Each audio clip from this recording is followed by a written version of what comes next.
ولا حول ولا قوة إلا بالله العلي العظيم. Alhamdulillah, pertama yang utamanya adalah sesuatu merupakan rasa syukur kepada Allah Subhanahu wa taala. Kerana dengan Allah Subhanahu wa taala kita berkumpul pada malam ini di majlis ilmu yang dirancangkan malam ini bersempena dengan peristiwa Isra dan Mi'raj. Terlebih dahulu suka saya merekamkan ucapan terima kasih kepada yang berbahagia Syukri bin Jimat Mengarah Perbuatan Agama Islam Melaka yang merupakan promosi kuasa Masjid Al-Alami Provinsi Melaka yang berhadir bersama pada malam ini. Dan tidak merupakan kepada yang berbahagia Datuk Muhammad Arif Yusuf selaku Timbalan Promosi Masjid Al-Alami Provinsi Melaka yang juga merupakan pengantar bersama mengajar bersama urusi di IPG selama dengan kebangsaan IPO Melaka. Dan tidak dilupakan Puan Hafizah binti Musa, pengetua SMT IPO Melaka yang berada bersama kita dalam ini dan yang diraihkan yang bersama oleh Ustaz Muhammad Fadil Al-Bani bersama penyambutan kita pada malam ini yang tidak asing lagi Ustaz Rodwood Bingui di Melaka. Malam tadi di Masjid Al-Ihsan Al-Ihsan malam ini kita dan insyaAllah besok bersama dengan bahagian dakwah kepada Melaka di Sabah Mingguan Kerajaan Negeri di sini di Melaka. Perlu diraihkan yang berbahagia Ustaz Mahdi dan Rahmat berbahagian bahkan di Ustaz Mahdi kepada Ustaz Melaka Warisan Kuasa Datuk Datuk Kadiratin tuan-tuan dan puan-puan para hadirin sekalian. Dilupakan juga wakil-wakil guru, para ibu bapa dan penjaga daripada sekolah rendah agama Jabatan Negeri Islam Melaka Taman Tasik Utama Aikro Melaka. Sekolah rendah agama Jabatan Negeri Islam Melaka Aikro Melaka dan juga daripada sekolah rendah Arab Kain Nur Razak KKT Melaka.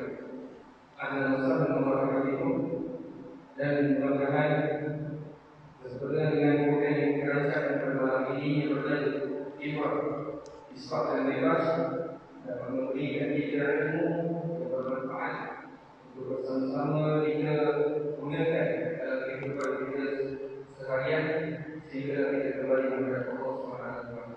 Mampu meninggalkan masa lagi insya-Allah. Ini buat Allah Ustaz menyampaikan nama beliau yang bertajuk Isra dan Mi'raj. Pada Allah.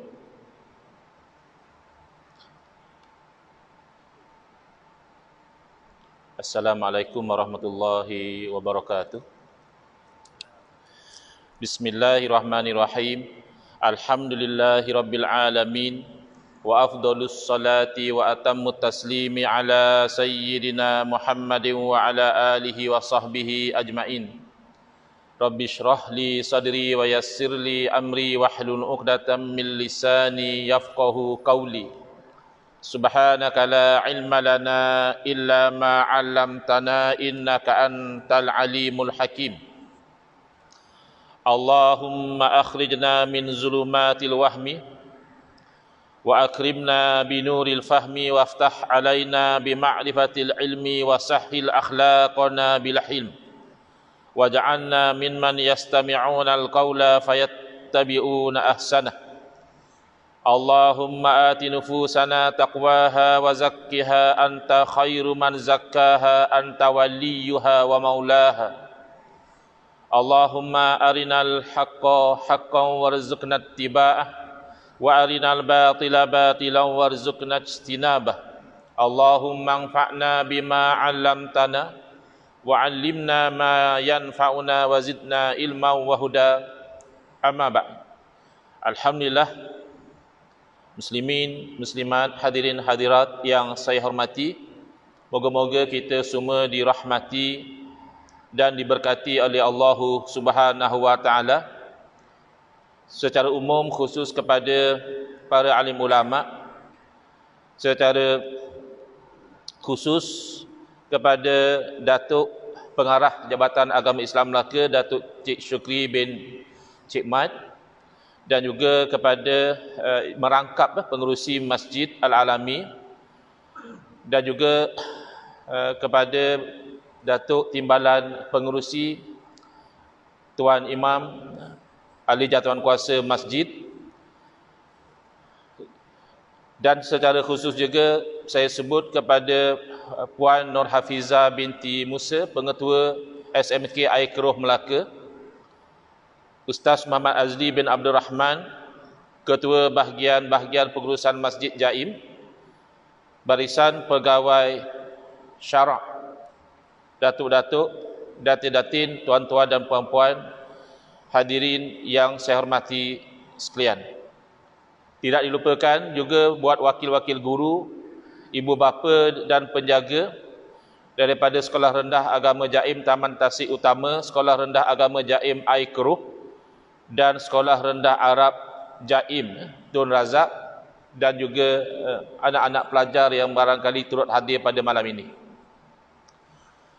Alhamdulillah, syukur kita panjatkan kehadrat Allah Subhanahu Wa Taala kerana pada malam ini dengan limpah kurnianya kita bersama-sama di dalam kuliah Maghrib khas yang diberi topik ibrah, yakni pengajaran dari peristiwa Al-Isra wal Mi'raj.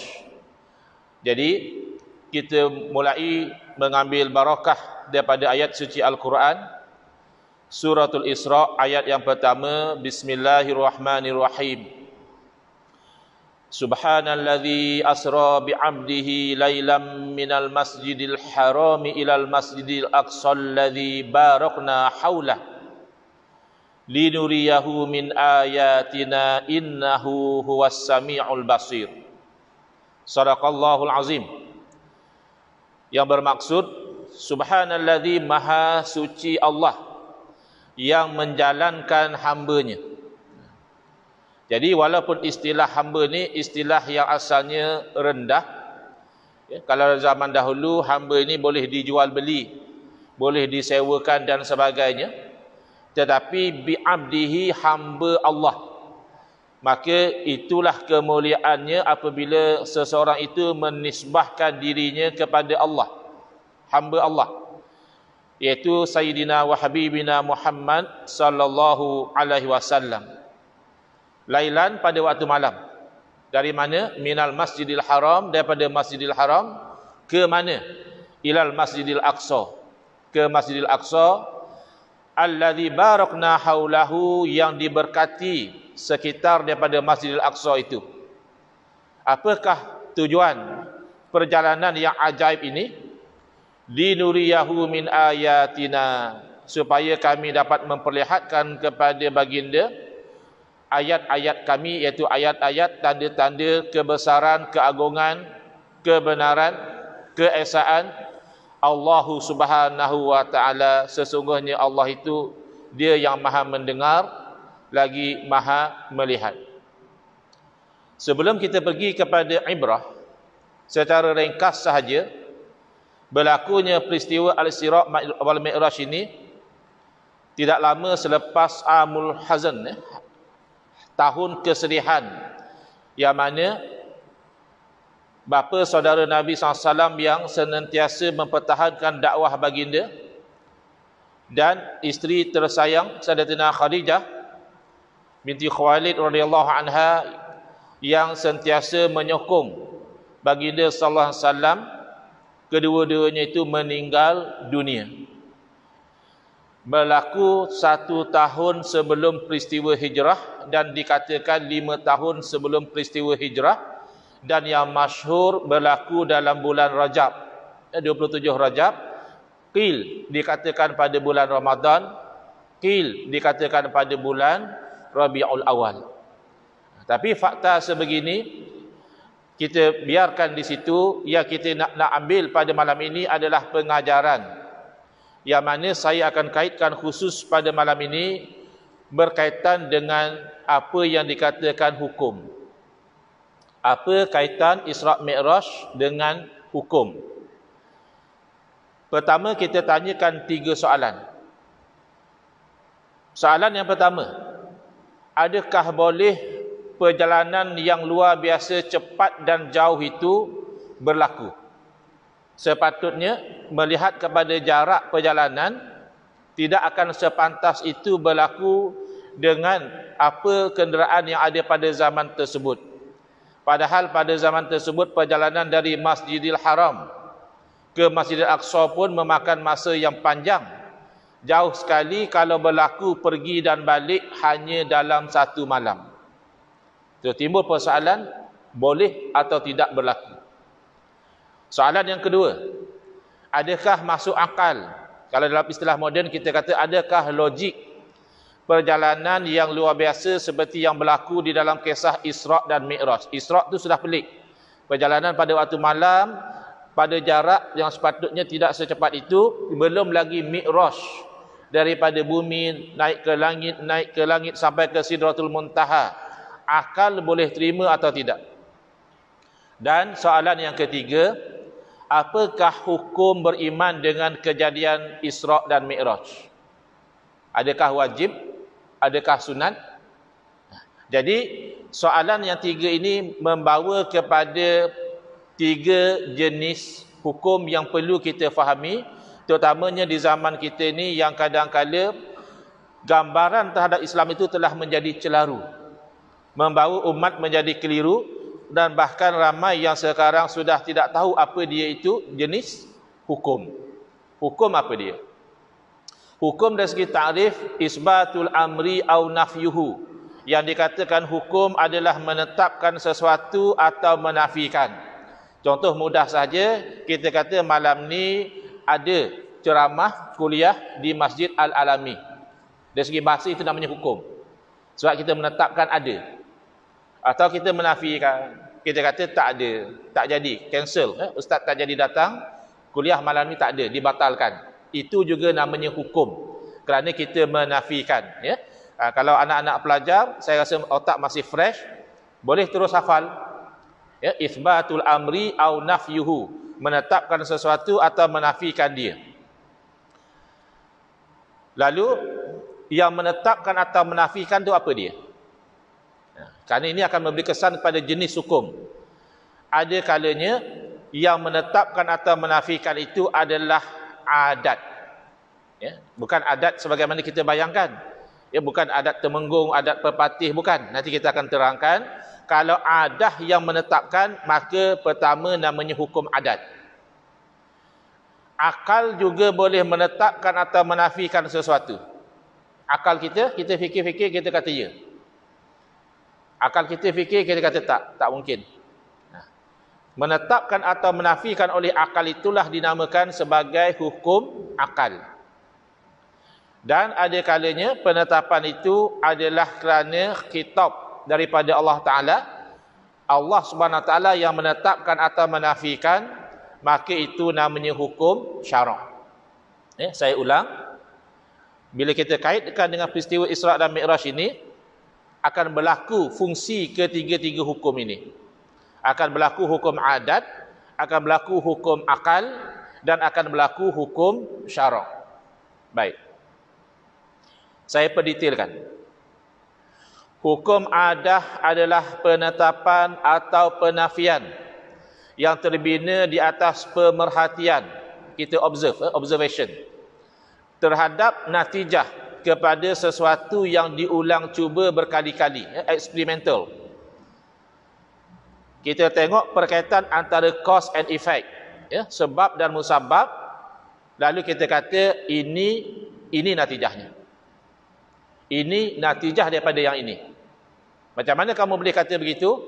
Kerana saya perhatikan biasanya begitu. Tapi boleh jadi tak berlaku macam itu? Boleh jadi. Jadi hukum adat ni biasanya begitu, kadang-kadang tak berlaku yang kita tetapkan, kadang-kadang tak berlaku yang kita nafikan. Itu istilah yang mudah faham, luar biasa. Istilah bahasa lama, khawarik lil adah, perkara-perkara yang mencari adat. Ya, biasanya lah ya. Kita kalau melangkah dalam air, tenggelam kita. Tiba-tiba ada orang boleh berjalan atas air. Itu namanya mencari adat. Entahkan karamah, entahkan sihir, entahkan apa, kita tak tahu. Yang penting mencari adat. Baik. Yang kedua, sesuatu yang ditetapkan oleh akal, terbina di atas pemerhatian akal semata-mata. Tak perlu nak ulang-ulang cuba. Akal tengok dia sudah boleh decide. Itu namanya hukum akal. Dan yang ketiga, hukum syarak, itu adalah perintah Allah yang berkaitan dengan perbuatan orang mukallaf. Dalam bahasa Arab dia panggil khitabullahi al-muta'alliqu bi af'alil mukallafin imma bit-talab atau bit-takhyir. Perintah Allah yang bersangkut dengan perbuatan orang mukallaf. Makna orang tak mukallaf tak ada hukum. Tak perlu angkat tangan tanya, ustaz, apa hukum orang gila buat macam ni? Apa hukum ada budak kecil buat macam ni? Jawabnya tidak ada hukum kerana mereka tidak mukallaf. Apa hukum orang gila tikam orang? Tak ada hukum sebab dia gila. Tetapi pemerintah wajib sekat mudarat tadi. Kena tahanlah orang gila ni satu tempat kerana dia ni sudah membahaya keselamatan orang ramai. Tapi nisbah pada diri orang gila tak ada hukum. Kerana hukum, saya ulang ya, sebenarnya bukan adat yang kita bayangkan ini adat orang Melayu macam ni. Ini adat orang putih macam ini. Bukan ya. Dia pada perkataan bahasa Arab, ada ya'udu berarti pulang. Ya. Jadi adah ni benda yang kerap kali berlaku begitu. Seolah-olahnya dia pulang. Sebab itu kita panggil Idul Fitri, Idul Adha, kerana dia berulang setiap tahun. Bila diulang-ulang cuba, dikaitkan perkaitan yang empat. Ya. Apa dia perkaitan yang empat dalam hukum adat? Dikaitkan ada dengan ada, dikaitkan ada dengan tiada, dikaitkan tiada dengan tiada. Kalau kita setakat, dia rasa apa benda ustaz ni nak cerita. Orang nak dengar Isra' Mi'raj. Isra' Mi'raj itu insya-Allah kita semua dah tahu. Perjalanan daripada satu langit ke satu langit, ya. Peristiwa 50 sembahyang dikurangkan menjadi 5 dan sebagainya. Ya, orang yang empat hukum adat. Misalnya ada dengan ada, kita kaitkan ada kenyang dengan ada makan. Kenapa kenyang? Tadi baru makan.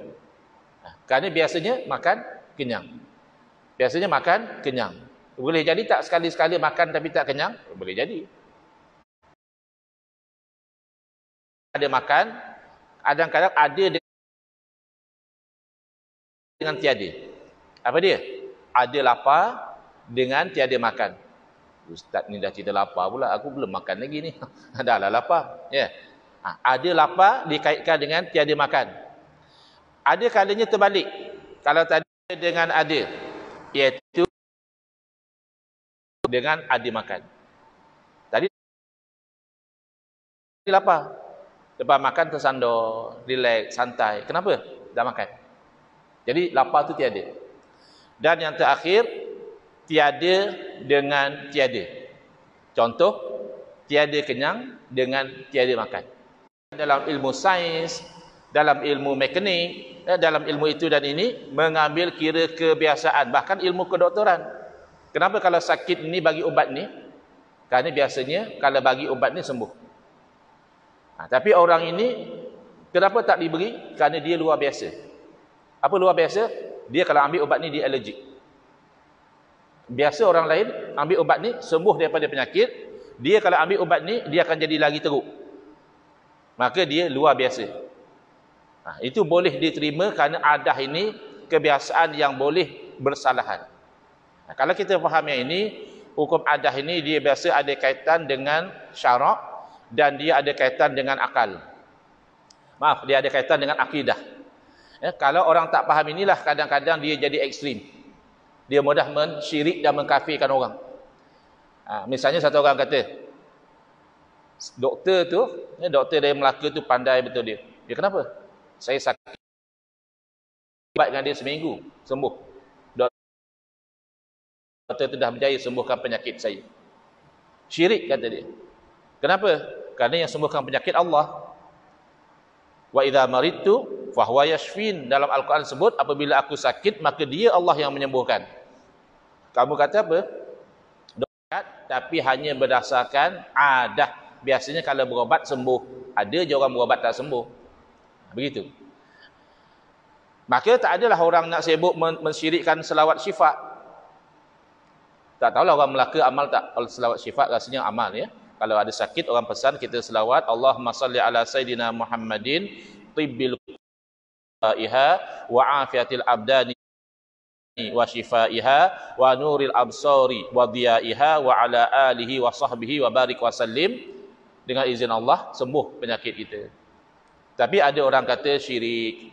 Jangan amalkan selawat syifa kerana selawat itu ada mengandungi elemen syirik. Padahal yang bagi kesembuhan Allah. Bila kamu kata Nabi adalah kesembuhan, kamu dah mensyirikkan Allah dengan Nabi. Orang macam ini pun gagal faham cerita hukum adah. Ya, kerana bila dia nisbahkan kesembuhan kepada Nabi SAW, itu nisbah cause and effect. Sebab dan musabab, bukan nisbah hakikat. Kalau nisbah hakikat, tidak ada sesuatu jirim, jisim, molekul yang bergerak atau diam, kecuali itu perbuatan Allah. Jangan katakan tsunami, jangan katakan banjir, jangan katakan gempa bumi. Bahkan sehelai daun jatuh daripada pokok, tidak akan berlaku kecuali itu adalah perbuatan Allah. Jadi bila kita kata kesembuhan nisbah pada makhluk, itu nisbah sababiyah, berkaitan cause and effect. Kalaulah syirik kita nisbahkan sembuh pada makhluk, mustahil Nabi SAW pembawa baginda pernah bersabda, al-habbatus sauda'u shifaun likulli da'in ilal maut. Habbatus sauda itu menjadi penyembuh kepada setiap penyakit kecuali mati. Kata ulama setiap di situ bermakna kebanyakan. Ada juga penyakit yang tak sembuh dengan habbatus sauda. Habbatus sauda atau Allah? Ya, hakikatnya Allah. Habis kenapa Nabi SAW sebut habbatus sauda itu syifa? Kerana itu Allah jadikan sebab kepada kesembuhan. Berkaitan habbatus sauda dengan sembuh adalah berkaitan hukum adah. Ada rawat dengan habbatus sauda, tak ada sembuh. Padahal hakikat yang menyembuh adalah asy-syafi huwallah. Yang maha penyembuh dia adalah Allah. Okay. Hukum yang kedua, hukum akal adalah penetapan atau pematian atau penafian yang terbina atas pemerhatian akal semata-mata. Saya cuba bawa contoh yang mudah kita boleh relate. Misalnya, tadi datang ke Masjid Al-Alami MITC ni, tinggalkan rumah dalam keadaan bersih, kemas dan tersusun. Dan biasanya, bila kita keluar rumah, tak ada orang di rumah, kita tutup pintu, pasang mangga. Na'udzubillah, ini contoh. Balik daripada program malam ini, rasa tak sedap hati. Kenapa? Dari jauh nampak pintu terbuka. Sudah. Sampai dekat tengok mangga terkopak. Jenguk dalam rumah tengok barang-barang berselerak. Nah, kalau itu berlaku kepada diri kita, apa yang bermain dalam fikiran kita? Kita akan kata rumah dah dipecah. Bahkan seluruh jasad kita tidak berada di tempat kejadian. Jawapannya akal yang beritahu. Akal kata kalau tadi pintu tertutup sekarang terbuka, mangga terpasang sekarang dah terkopak, barang tersusun sekarang dah berselerak, mestilah ada orang buat. Mesti inilah dalam hukum akal namanya wajib. Bukan wajib buat dapat pahala, tak buat benda. Wajib akal, sesuatu yang akal tidak boleh terima, tak ada. Akal kata mesti ada. Ini kaitan rapat dengan akidah. Hati-hati ya. Orang Melaka hati-hati, ada satu yang nak membuang akal dari akal sunnah. Saya tak guna akal dalam akidah. Nah, ini orang dalam bahasa kasarnya biar bodoh asal confident. Kenapa? Kenapa dia bodoh? Kerana bila dia kata saya tidak guna akal, dia tidak sedar ketika itu dia telah menolak Quran dan sunnah. Tidak gunakan akal. Afala tafakkarun. Kenapakah kamu tidak berfikir? Wa fi anfusikum afala tubsirun. Dalam diri kamu kenapakah kamu tidak perhatikan?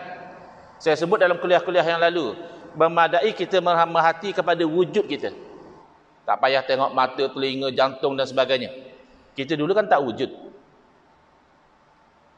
Wujudkan diri kita sendiri tak mungkin. Mewujudkan diri sendiri mustahil. Adakah ibu bapa kita yang mewujudkan? Tidak, mereka hanya usaha saja. Ramai juga ibu bapa atau bakal ibu bapa yang usaha tapi tak dapat anak. Ya, ada yang kalau boleh nak jarang-jarang tapi tak tahun pun dapat baby. Ya. Jadi hanya usaha. Kalau begitu siapa yang mengubah kita daripada tiada kepada ada? So umpama kalau kita dahulu balik ke kampung, kita lihat di rumah nenek kita, di belakang rumah kosong tidak ada apa-apa. Sekarang selepas PKP kita balik, ada satu reban ayam yang kecil. Simple saja. Reban ayam, very simple. Kita tanya, upah aku. Ada boleh pula reban ayam jadi sendiri. Jadi, akal yang sihat tidak boleh terima satu perubahan berubah dengan sendiri. Kalau sesimpel reban ayam tidak boleh jadi sendiri, adakah langit dan bumi terjadi dengan sendiri? Bulan dan matahari terjadi dengan sendiri? Manusia dan haiwan terjadi dengan sendiri? Maka disitulah kaitan akidah, kita menetapkan Allah wujud. Akli, hukum akal, dan sabit dengan dalil wahyu dalam Quran dan hadis menetapkan Allah wujud. Mantap akidah ahli sunnah wal jamaah. Yang sembang Quran sunnah tolak akal, dia telah menolak Al-Quran dan sunnah. Bahkan, cuba perhatikan. Kita baru bincang hukum akal yang pertama. Tidak ada. Ada kalanya akal tak boleh terima ada. Misalnya dalam contoh tadi. Bila kita dah balik, tengok dah jadi macam tu, jiran kita ada kat rumah, kita tanya, Abang Haji, tadi masa saya keluar pergi masjid, Abang Haji perasan tak ada siapa pecah masuk rumah saya? Jiran kita keluar, dia kata, saya tak dengar apa-apa, tapi rasa saya jadi sendirilah bang. Agak-agak kita boleh terima lah. Kita dalam hati dah susah, dah lah aku susah hati macam ni, kau buat lawak pula. Takkanlah jadi sendiri. Takkan tu namanya hukum akal, istilahnya mustahil. Mustahil adalah sesuatu yang akal tak boleh terima kata orang buat mustahil. Siapa agak-agak yang pecah masuk ni? Penagih dadah boleh jadi tak? Dalam boleh jadilah. Pencuri profesional, saya boleh jadi. Ada orang memang dengki, dia meluat tengok kita, dia saja nak susahkan hidup kita, dia boleh jadi. Maka sesuatu yang boleh terima tiada, ya, mustahil, sesuatu yang akal tidak boleh terima ada, dan jaiz, harus, sesuatu yang akal boleh terima ada atau tidak ada. Kalau kita kaitkan Isra' dan Mi'raj, hukum adat mengatakan mustahil. Perjalanan yang sebegitu jauh dalam tempoh yang sebegitu dekat, kebiasaannya tak akan berlaku. Lain zaman kita dah ada kapal terbang, itu ini, lain lah. Zaman dulu mustahil, mustahil adat. Tapi dari segi akal, akal kata harus sahaja Allah menjalankan makhluknya dalam tempoh yang singkat, jaraknya panjang. Itu aplikasi hukum akal kepada peristiwa Isra' dan Mi'raj. Kembali kepada hukum akal di dalam akidah. Ya, kita masih lagi memerhatikan kepada diri kita. Wa fi anfusikum afala tubsirun. Selalu saya bagi contoh organ yang rajin bekerja dalam badan kita namanya jantung. Apa kerja jantung? Pam darah. Dia akan pam darah yang kaya oksigen ke seluruh badan kita. Nanti patah balik darah itu kurang oksigen, keluar kaya oksigen balik. Bila? Setiap detik. Soalan, adakah kita yang mengawal degupan jantung? Agak-agak time kuliah ni santai, sambil-sambil ngantuk dengan kuliah, kita stop jalan jantung kita, nanti sambung balik. Nanti time nak study SPM barulah kita pasang balik jantung. Tak ada. Jangankan kata nak berhenti sehari. 1 minit pun kita tak balik bagi jantung kita stop sekejap. Maknanya bukan kita kawal. Dan kalau jantung itu berhenti, tidak ada doktor pakar yang boleh memastikan jantung itu terus berdegup. Maka soalan bagi orang yang berfikir, wa fi anfusikum afala tubsirun, siapa yang kawal degupan jantung aku? Puan-puan muslimat, tak payah mengaku dalam hati sajalah ya. Ada tak orang perempuan yang nampak tua? Tak ada. Macam mana ustaz tahu tak ada? Itu orang yang jual kosmetik boleh jadi jutawan. Kenapa orang jual produk kosmetik boleh jadi jutawan? Kerana orang beli produk dia. Kenapa orang beli produk dia? Supaya nampak muda belia. Tapi jujur, puan-puan semua dah tempek sana, tempek sini, cleanser, apa lagi? Toner, lagi moisturizer, lagi serum. Tapi lama kelamaan kulit makin kendur. Uban pula dah berterabur. Tambah mata pula kabur. Gigi pun dah mula gugur. Ingat dah tinggal nak masuk kubur. Nak masuk ke tidak? Tak nak masuk. Siapa nak masuk kubur? Tapi apa yang kita perhatikan berlaku pada diri kita, bukan kita yang mengawalnya. Kita ada 2 pilihan je. Tak mahu tua, mati awal. Tak mahu mati awal, dia tua. Jadi ini semua fikiran yang membawa kita meyakini bahawa kita punya Tuhan yang menentukan kehidupan kita, yang mewujudkan kita, yang menjalanikan kita pada jalan-jalan takdir. Maka anak-anak pelajar yang nak SPM, kaitkan hukum ini dengan SPM kita. Hukum adah. Kebiasaannya orang rajin belajar, dia akan dapat result yang cemerlang. Jalanilah adat ni. Jangan macam pepatah Arab kata, tarjun najata walam tasluk masalikaha innas safinata la yajril ala yabasi. Kau nakkan kejayaan tapi kau tak ikut jalan-jalan dia. Sesungguhnya bahtera tidak berlayar di atas daratan. Nak semua A tapi malas tadi. Jangan gitu. Hukum adat tu diraikan. Tapi hukum akal mengatakan harus sahaja orang yang study sikit dapat result bagus, orang yang study banyak tak skor, itu harus. Tak mustahil, tak wajib. Maka jangan stres sangat. Kita pergi kepada yang maha berkuasa, yang maha menentukan. Hukum syarak mewajibkan kita itu setelah berusaha berikhtiar, bertawakal kepada Allah Subhanahu wa ta'ala. Kita yakin pada detik ini sebelum SPM, dalam ilmu Allah result kita dah tahu. Jadi tak adalah kita overstress sampai nak kena makan ubat tidur, ya, sampai marah-marah. Relax, usaha sungguh-sungguh, gantung keyakinan kita kepada Allah Ta'ala. InsyaAllah demikian hidup kita dah sehari demi sehari akan sentiasa berlaku kebaikan. Buruk atau baik, kita tahu itu ketentuan Allah Subhanahu Wa Ta'ala. Jadi, kembali kepada peranan akal di dalam akidah. Saya dah sebutkan tadi, hati-hati dengan golongan yang nak tolak akal dalam akidah. Orang ini menolak cara Allah sendiri. Dia sembang bagus. Saya Ustaz, akidah kita pegang Quran hadis sahaja. Ya, Quran hadis kan menunjukkan akal. Ketika Allah Ta'ala nak menetapkan tauhid, yakni Tuhan kita Maha Esa, dan Allah nak menolak syirik, iaitu Tuhan tu kononnya banyak, Allah Subhanahu Wa Ta'ala sendiri menggunakan dalil akal. Allah berfirman, "Lau kana fihima alihatun illallahu lafasadata." Kalaulah ada pada kedua-dua langit dan bumi ini Tuhan-Tuhan yang banyak selain daripada Allah, nescaya binasa langit dan bumi. Soalan, Tuhan banyak ke Tuhan Esa? Tuhan Esa. Kenapa dalam Al-Quran sebut kalau Tuhan banyak? Bermakna suruh bayangkan dengan akal sahaja. Dalam realiti Tuhan tidak banyak. Guna akal bayangkan kalau Tuhan banyak, takkanlah Tuhan tu maha berkuasa, maha berkehendak, masing-masing nak buat cara sendiri. Hancurlah langit bumi ni. Alangkan, jangan kata langit bumi lah, alangkan negeri Melaka. Agak-agak besar Melaka ke besar Pahang? Ya, tak besar manalah Melaka ni, tapi taklah kecil macam Negeri Sembilan, ya. Besar sikit pada Negeri Sembilan. Ke saya silap tengok betul kan? Melaka besar sikit pada Negeri Sembilan, kecil sikit pada Pahang.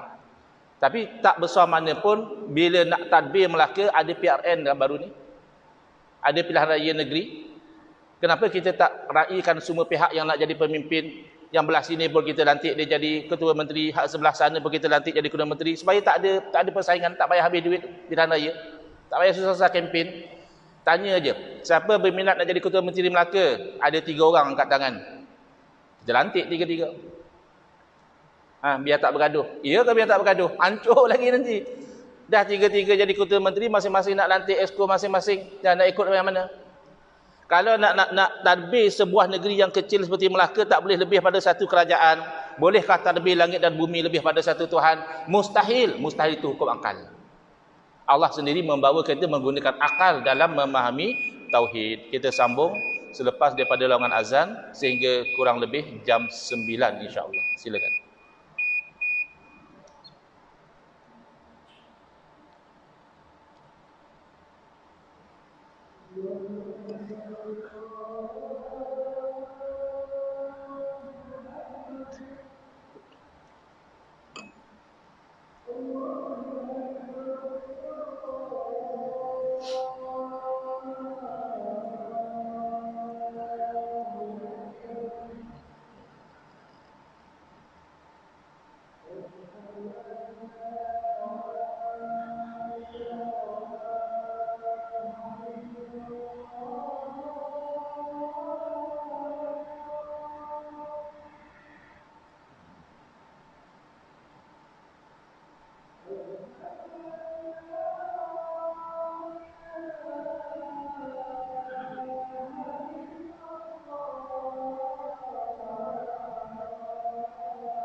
Bismillah, alhamdulillah, wassalatu wassalamu ala rasulillah juga adalah para rasul.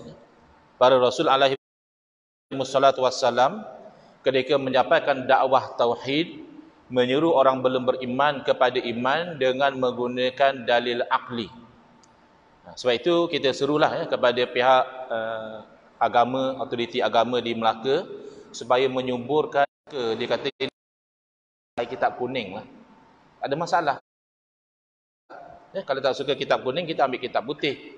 Kitab biru, kitab hijau, tak ada masalah. Tapi isi sifat 20 evergreen. Kerana ia kombinasi yang mantap antara wahyu dan akal yang sihat. Tinggal lagi cara kupas itu boleh dimodernkan. Supaya masyarakat dalil akal. Akal yang sihat tak boleh terima Tuhan tapi lemah. Contohlah ada orang yang akal tak sihat, dia boleh percaya ayah pin Tuhan. Bila ayah pin mengaku Tuhan, dia percaya. Padahal ayah pin lemah. Antara dalil ayah pin lemah, dia lapar makan nasi. Lepas makan nasi, ayah pin sakit perut. Lepas sakit perut, dia pergi tandas. Pergi tandas, ada orang di ketuk pintu. Cepat. Kalau Tuhan tunggu luar tandas sebab nak melepaskan, tak mungkin. Jadi Nabi Ibrahim AS nak beritahu pada Namrud, kamu tu mustahil Tuhan kerana kamu lemah, kamu tidak berupaya menghidup dan mematikan. Rabbiyallazi yuhyi wa yumit. Tuhan yang sebenar, Tuhan saya menghidup dan mematikan. Lalu setakat hidup mati saya mampu. Lalu dia panggil dua tahanan, satu dia bunuh dan satu dia lepaskan. Konon yang dia bunuh dia telah matikan, yang dia lepas dia telah hidupkan. Itu kan namanya lawyer buruk. Sebab yang dia lepaskan itu dah hidup lama.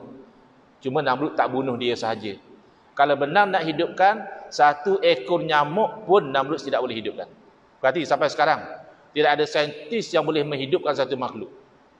Yang namanya bayi tabung uji bukan saintis yang hidupkan, hanya ambil sperma lelaki gabung dengan ovum wanita di luar rahim. Bukan saintis yang ciptakan. Ovum wanita Allah yang ciptakan.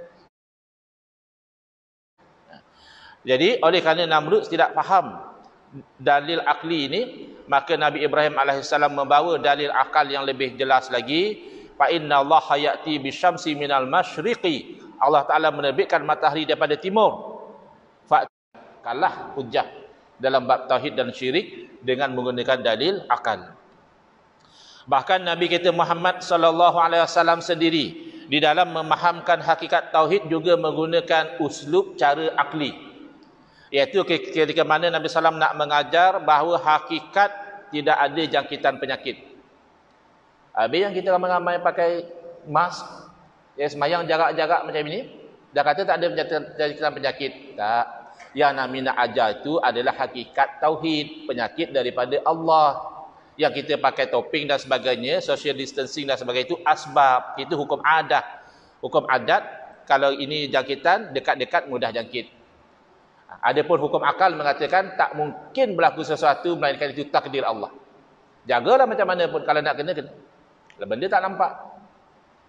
Tapi santai-santai pun kalau tak kena, tak kena. Itu hukum akal. Hukum akal pergi pada hakikat, hukum adah pergi kepada asbab. Cause and effect. Jadi tak adalah bercanggah.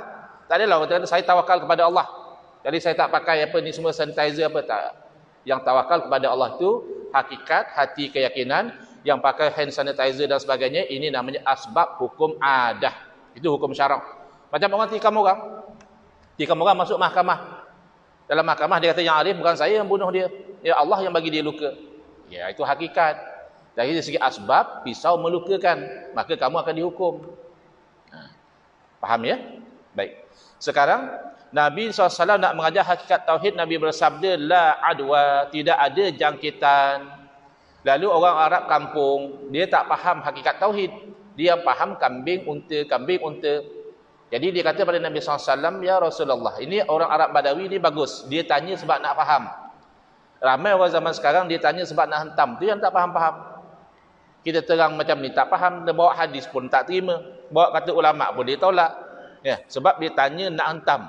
Arab Badawi tanya nak faham. Dia tanya, ya Rasulullah, ada beberapa ekor unta yang sihat, melompat sana, melompat sini, masuk satu ekor unta yang sakit, tengok habis semuanya sakit. Itu macam mana kata tak ada jangkitan? Lalu Nabi SAW tanya satu soalan untuk membuka minda orang Badawi ini. Nabi bertanya, faman addal awal. Kalaulah penyakit mesti dengan jangkitan, siapa yang menjangkiti unta yang mula-mula sakit? Kan dia ada unta yang mula-mula sakit tu. Yang tu siapa yang jangkitkan dia? Oh, baru Arab Badawi itu faham. Oh, kalau begitu penyakit memang daripada Allah Ta'ala, yang nampak macam jangkit itu hanya asbab hukum adat semata-mata. Tapi hukum adat ini diraikan, bukan ditinggalkan. Sebab itu Nabi SAW berpesan, lari daripada orang berpenyakit kusta, larinya kamu seperti kamu lari daripada singa. Itu asbab. Yang kata tak ada jangkitan, itu hakikat, hukum akal. Kuarantin pun Nabi ajar. Dan Nabi SAW berpesan, kalau satu negeri kena wabak ta'un, yang belum masuk, jangan masuk. Yang dah ada dalam negeri, jangan keluar. Sebab kamu dah ada dalam tu, mungkin kamu carrier. Kamu tak ada simptom. Ya, orang doktor kata apa? Asymptomatic, apalah. Tak ada simptom. Tapi dah ada dalam badan dia. Kalau kamu keluar, nanti lagi merebak luas kawasan dia. Nabi SAW sendiri dah ajar kuarantin. Tapi Nabi yang mengajar kuarantin, Nabi juga kata tak ada jangkitan. Tu macam mana tu? Cantik. Akidah yang diajar oleh Nabi SAW pada sunnah wal jamaah seimbang. Yang Nabi SAW ajar kuarantin tu asbab hukum adat. Yang Nabi kata tak ada jangkitan itu adalah hakikat hukum akal. Maka dari segi hukum akal, Isra' dan Mi'raj itu jaiz, boleh berlaku, tak mustahil. Bahkan perjalanan yang dulu mustahil, dengan unta, dengan kuda, dengan kapal terbang dah jadi biasa. 8 jam sampai Mekah tu orang dulu tak boleh terima. Mana ada daripada Malaysia ke Mekah sampai 8 jam. Mau berbulan, ya, mau bertahun. Baik, selesai. Sekarang kita pergi kepada hukum syarak. Hukum syarak adalah perintah Allah, sama ada Allah tuntut atau bagi pilihan. Tuntut ada dua jenis. Satu tuntut buat, satu tuntut tinggal. Maknanya Allah suruh buat atau Allah suruh tinggal. Kalau Allah suruh buat dan tidak ada pilihan, mesti kena buat, itu namanya wajib. Buat dapat pahala, tak buat berdosa. Kalau Allah suruh buat tapi masih ada pilihan lah, kalau buat dapat pahala, tak buat, itu tak berdosa. Itu namanya sunat.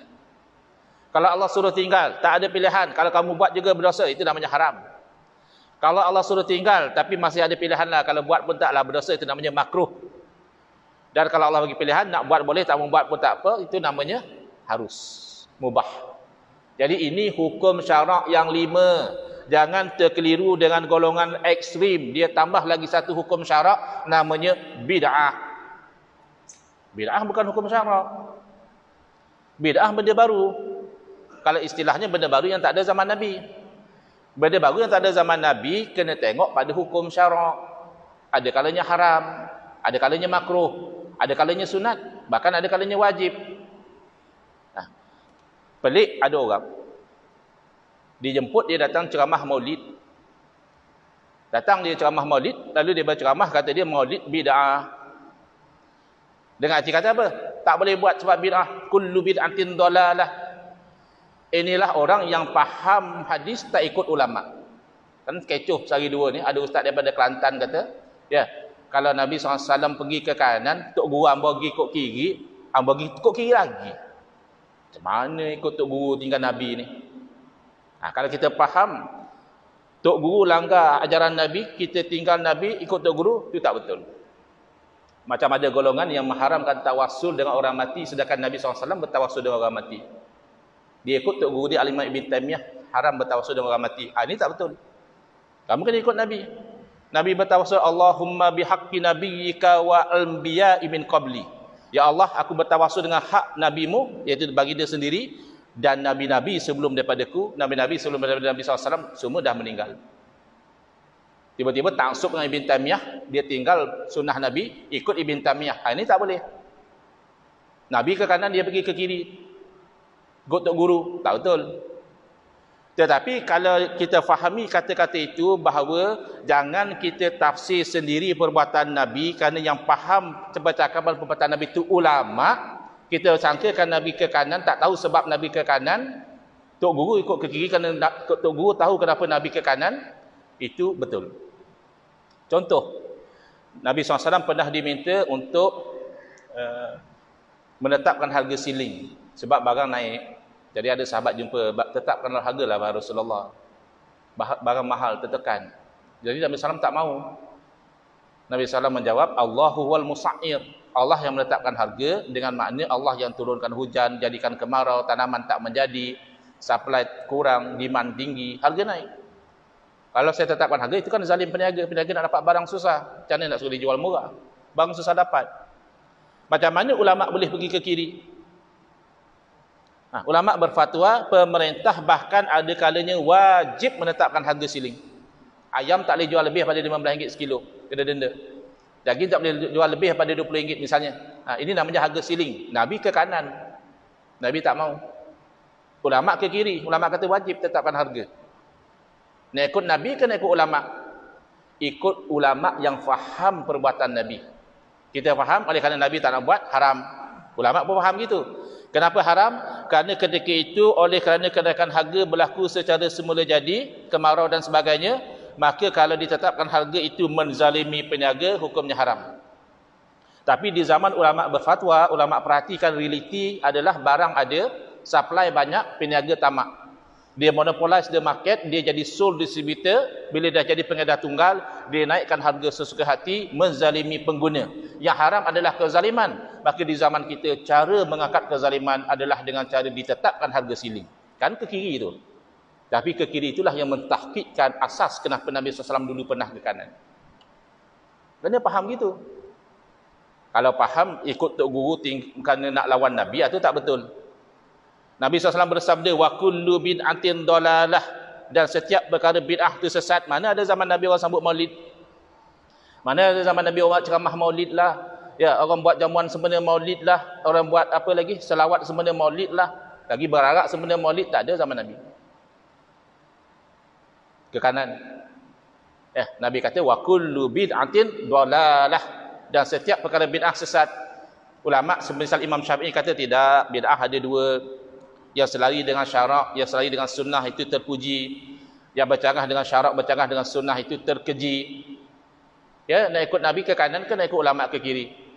Ulama sebenarnya yang seolah-olahnya ke kiri mengikut langkah Nabi SAW, kerana dalam hadis-hadis yang lain, dalam ayat Al-Quran menunjukkan kalau ada di sana perkara baharu yang tidak bercanggah dengan syarak, itu tidak dilarang. Kalau tidak, berdosa semua kita sembahyang jarak-jarak. Paling tidak makruh kita sembahyang tutup muka, Nabi larang. Kenapa mufti kita tak sebut? Kerana mufti kita memahami realiti dalam suasana pandemik COVID-19, maka langkah yang kita ambil ini sesuai dengan tuntutan Nabi, tuntutan syarak, menjaga nyawa. Menolak mudarat, ad-dararu yuzal, mudarat itu perlu dihilangkan dan sebagainya. Makanya kita ikut ulama dalam memahami hadis Nabi. It never happen ulama lawan Nabi. Yang berlaku adalah kefahaman ulama terhadap sikap dan juga kata-kata Nabi berlawan dengan kefahaman kita terhadap sikap dan kata-kata Nabi. Maka nak ikut ulama atau nak ikut Nabi? Ikut ulama. Tinggal Nabi? Tak. Ikut ulama memahami kata Nabi, tinggalkan kefahaman kita yang jahil terhadap kata-kata dan perbuatan Nabi. Contoh, dalam bab maulid, mereka pegang apa? Mereka kata maulid ni sesat. Ya. Kerana Nabi SAW tak buat. Man ahdasa fi amrina haza ma laysa minhu fahuwa raddun. Barang siapa yang mengadakan dalam urusan agama sesuatu yang bukan daripada agama, maka tertolak. Jadi maulid Nabi tak pernah buat, tolak. Dia yang tak faham hadis Nabi. Hadis Nabi sebut apa? Ma laysa minhu. Yang tertolak itu adalah perkara baharu yang bukan dari agama. Maka bila berlaku satu perkara baharu, ulama kena kaji ini dari agama atau tidak. Sambutan maulid yang pertama asasnya apa? Firman Allah Ta'ala, Qul bifadlillahi wa birahmatihi fabidzalika falyafrahu. Katakanlah dengan kurniaan dan rahmat Allah, dengan kurniaan itu hendaklah mereka itu bergembira. Maka bergembira dengan kurniaan dan rahmat Allah yang paling besar adalah Nabi SAW. Itu Allah suruh.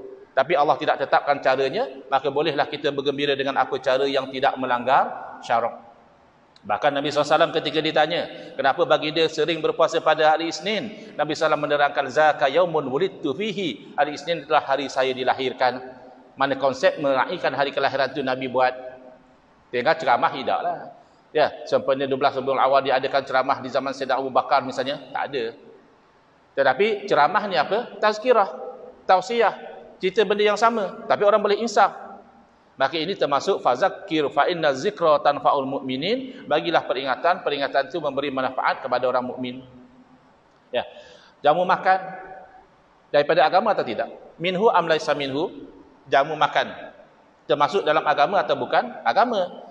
Nabi SAW berpesan afshus salam, sebarkan salam, wa at'imut ta'am, dan jamulah makan, wa sallu billahi wan nasu niyam, solat pada waktu malam orang sedang tidur, solat tahajud. Baik, jamu makan Nabi tetap tak mesti kerana apa-apa terpulang. Jamu makan kerana naik pangkat boleh, jamu makan kerana masuk rumah baru boleh, jamu makan kerana maulid boleh, jamu makan saja-saja dah lama tak belanja kawan boleh. Pun ada yang nak belanja ustazku malam ni boleh, silakan. Termasuk daripada agama. Lagi selawat. Selawat daripada agama atau tidak? Orang lelaki saya yakin pasti tahu dalil selawat. Tiap-tiap minggu kita revise balik dalil selawat. Akan dibaca pada hari Jumaat macam besok ni. Innallaha wa malaikatahu yusalluna 'ala ayyuhalladzina amanu sallu 'alaihi wa sallimu taslima. Ini ayat Al-Quran dibaca pada khutbah yang kedua. Cuma kadang-kadang kalau khutbah panjang, kedua kita dah lelap ke mana tu yang tak perasan dalil selawat. Bila Allah suruh selawat, ditetapkan tak bila? Ditetapkan tak di mana? Ditetapkan tak banyak mana? Jadi ini orang yang tidak faham tentang konsep memahami sabda Nabi, memahami perbuatan Nabi, perlulah melalui pintu ulama sebagai penutup.